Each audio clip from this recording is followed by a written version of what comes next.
Et pour l'équipe suisse, on a eu de la chance parce que durant 12 ans qu'il était coach, il avait un budget. Donc ce budget lui était défini au début de l'année et jamais le comité de l'équipe suisse lui a dit où il devait aller, dans quel tournoi il devait aller. Et il faisait comme il voulait, il savait qu'il avait tant par année et il gérait son budget en fonction des voyages. Et c'est pour ça qu'on a privilégié le train plutôt que l'avion ou d'aller dormir dans les auberges de jeunesse parce que c'était meilleur marché et c'était un choix où les judokas étaient d'accord, c'est qu'on pouvait prendre plus de monde en faisant beaucoup de trains plutôt que de payer l'avion où on aurait dû prendre beaucoup moins de monde. Et pour ça, je pense qu'ils étaient reconnaissants. Le cadre national comptait quand même 80 personnes, ce qui fait que tout le monde n'était pas fort, mais comme le judo, c'est un sport d'équipe et individuel.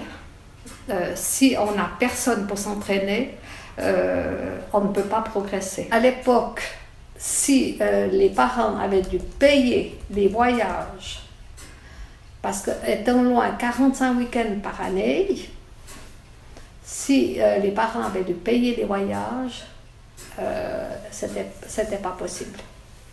On leur payait même le train jusqu'à Bâle si on partait depuis Bâle. Ou on prenait le bus et puis on prenait tous ceux de la région dans le bus. Alors ils font comment maintenant? Donc ça veut dire que ceux qui ont de l'argent vont, et puis ça ne veut pas forcément dire que ce sont les meilleurs. Pour avoir des judokas, il faut aussi une pyramide. Et la pyramide, on peut partir avec 100, mais il y en a peut-être 10 qui vont continuer. Donc, s'il y avait encore une question d'argent, j'ai fait tous les voyages sans exception. Et je payais mes voyages, je payais mes repas, je faisais les rapports.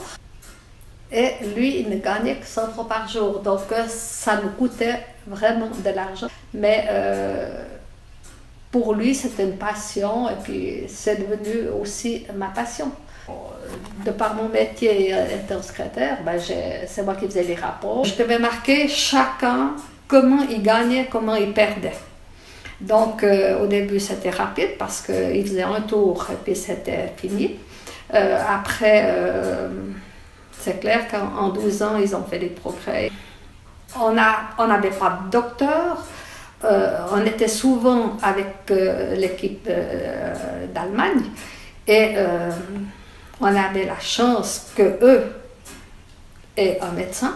Quand il y avait des problèmes pour nos athlètes, mon mari allait demander au médecin de l'équipe allemande de les soigner.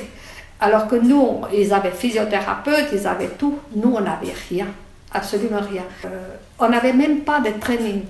Quand on est allé au championnat d'Europe à Malaga, on est allé en avion et là, il y en a 2 de l'équipe suisse.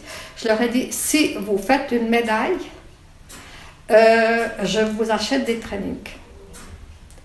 Et les 2 ont fait médaille de bronze. Ce qui fait qu'on a acheté des trainings pour eux, mais qui ont été payés de notre poche. C'est moi qui les prenais à la maison, qui les lavais et qui les distribuais d'après la grandeur des athlètes qui partaient. Et c'était un pays, soi-disant, riche, effectivement, mais on n'avait rien du tout. On était les seuls à ne pas avoir un training décent, même un training. Alors que tout le monde disait la Suisse c'est un pays riche, c'est un pays... alors qu'on n'avait pas du tout d'argent pour le sport.